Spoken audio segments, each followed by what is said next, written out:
My name is Cameron Omega, and I'm a painter from Fort Wayne, Indiana.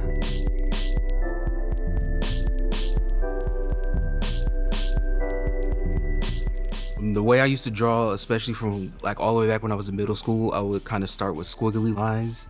At one point I did the squiggly lines just to start, but I liked the way it looked just as it was, kind of this free form, not a defined thing. So I kept going. Music is the closest thing I have to a religious practice. When I paint, I'll usually have one song. Even if it's a 4-hour painting session, I'm listening to that one song on a loop all the way through. It helps me focus and stay in the moment, even though you would think it would be a distraction. For me, it's clarity.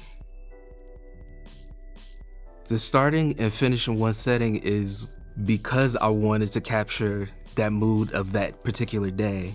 That's what I was feeling and saw that day. And then I can't go back to that moment. I kind of like freezing that moment as it is. I don't necessarily always like a lot of things around. It makes me anxious. It gives me too many things to focus on. I want one blue. So if you know you need a shade of that blue, you know the blue you have to start from. The thinking portions have already been done. The sketch is drawn. Now you're to the painting. You're to the performance. Once you start, you can't stop. It's too late. I'm kind of a moody person. It affects my work and how I decide which line work to go with, pick my colors. This is a one-time experience, and I don't want to mess up that experience by adding another experience on top of it that maybe isn't congruent with it.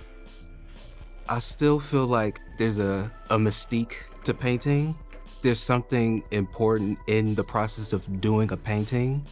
All of this stuff is ultimately translation. What's in my head isn't necessarily going to translate directly to the physical thing. There's going to be translation errors, but also there's stuff that's gained in that translation too. The lines are the most important part for me. They're like the solo in a song. Even though people see the colors and the pretty thing, the solo is right there. It's living on top of everything. Everything else is like a bed for the line work to lay on. That's why it's always very central in the paintings. I guess initially it was just kind of like natural, unthinking, like feeling like, oh, I'm just kind of doing these things. Then it kind of ultimately turned into how I think. My thought process kind of works in tangents that can wrap around into themselves. If you look at a lot of the paintings, all the lines they complete, art is about feeling, a human feeling.